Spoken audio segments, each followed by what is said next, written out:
Hello viewers, আসসালামু আলাইকুম। কি অবস্থা সবার? আজ আমি আপনাদের জন্য একটি নাস্তার রেসিপি নিয়ে হাজির হলাম। আর আজ আমি বানাবো নিমকি। নিমকি বানানোর জন্য আমি এখানে 1 কাপ পরিমাণ ময়দা নিয়ে নিয়েছি। এরপর এর মধ্যে দিয়ে দেব হাফ চা চামচ লবণ, সামান্য পরিমাণ কালো জিরা, আরও দিয়ে দেব 1.5 টেবিল চামচ পরিমাণ তেল। 1 কাপ ময়দার জন্য 1.5 টেবিল চামচ পরিমাণ তেলই দিবেন, এতে করে নিমকিগুলো অনেক মুচমুচে হবে। এই পর্যায়ে হাত দিয়ে ডলে ডলে সবকিছু খুব ভালোভাবে মেশাতে হবে। আর এই কাজটি একটু সময় নিয়ে করবেন, কারণ এই পর্যায়ে যত ভালোভাবে মেশাবেন আপনার নিমকিগুলো কিন্তু তত ভালো হবে। কিছুক্ষণ মেশানোর পর যখন হাত দিয়ে মুঠ করলে জমাট বেঁধে যাবে এবং সামান্য একটু চাপ দিলে ভেঙে যাবে, তখন বুঝতে হবে খুব ভালোভাবে মেশানো হয়ে গিয়েছে। এরপর একটু একটু করে পানি দিয়ে দেব এবং একটি শক্ত ডো তৈরি করে নেব। আর মুচমুচে নিমকির জন্য অবশ্যই শক্ত ডো তৈরি করতে হবে। ডো যদি নরম হয়ে যায় তাহলে কিন্তু নিমকিগুলো মুচমুচে থাকবে না। অল্প অল্প পানি অ্যাড করে আমি একটি শক্ত ডো বানিয়ে নিয়েছি। এবার এটাকে 10 মিনিটের জন্য রেস্টে রেখে দেব। 10 মিনিট পর আমি ডো থেকে অল্প একটু হাতে নিয়ে নেব এবং খুব ভালোভাবে ময়ান করে নেব। ময়ান করার পর আমি এখানে সামান্য পরিমাণ ময়দা ছিটিয়ে দেব এবং একটি রুটি বেলে নেব।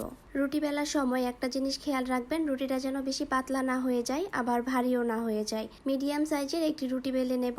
রুটি বেলা হয়ে গেলে আমি এটাকে ছোট ছোট করে কেটে নেব। আপনারা আপনাদের পছন্দ মতো কেটে নেবেন। আমি ছোট ছোট করে কেটেছি, আপনারা চাইলে এর থেকে একটু বড় করেও কাটতে পারেন। আমি সবগুলো কেটে নিয়েছি। এবার এগুলোকে ভেজে নেব। আর এগুলোকে ভাজার জন্য আমি একটি প্যানে পরিমাণ মতো তেল দিয়ে দেব। এরপর তেলটাকে কিছুটা গরম করে নেব। তেল গরম হয়ে গেলে এর মধ্যে নিমকিগুলো দিয়ে দেব। দেখতেই পাচ্ছেন নিমকিগুলো দেওয়ার সাথে সাথে এগুলো ফুলে উঠছে। এগুলোকে খুব ভালোভাবে ভেজে নেব। যতক্ষণ না পর্যন্ত এগুলোর মধ্যে খুব সুন্দর একটি কালার আসবে ততক্ষণ পর্যন্ত ভাজতে হবে। তা না হলে নিমকির কালার দ্রুত চলে আসবে কিন্তু ভেতরে মুচমুচে হবে না। এগুলো ভাজা হয়ে গিয়েছে, এই পর্যায়ে আমি তেল থেকে তুলে নেব।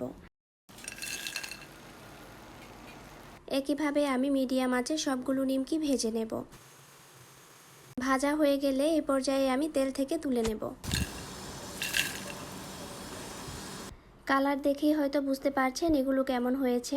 আমি আপনাদেরকে একটি ভেঙে দেখাচ্ছি এর ভেতরটা কেমন হয়েছে আর এগুলো কতটা মুচমুচে হয়েছে।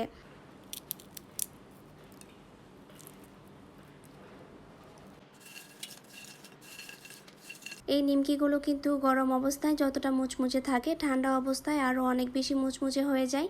আর খুব অল্প উপকরণে এবং খুব সহজে এই নিমকিগুলো তৈরি করা যায়। বাড়িতে ছোট বড় সবাই এই নাস্তাটি অনেক পছন্দ করে, তাই অনেকগুলো একসাথে বানিয়ে অনেক দিন পর্যন্ত সংরক্ষণ করতে পারবেন। একটি এয়ারটাইট বক্সে রেখে অনেক দিন পর্যন্ত এই নিমকিগুলো সংরক্ষণ করা যায়। নিমকি সবারই পছন্দ, আর চায়ের আড্ডায় নিমকি হলে তো আর কোনো কিছুই লাগবে না। আমার এই ভিডিওটি আপনাদের কেমন লেগেছে তা অবশ্যই কমেন্ট করে জানাবেন। আর ভালো লাগলে বাসায় ট্রাই করবেন। আজকে এই পর্যন্তই। সবাই সুস্থ থাকবেন, ভালো থাকবেন। আল্লাহ হাফেজ।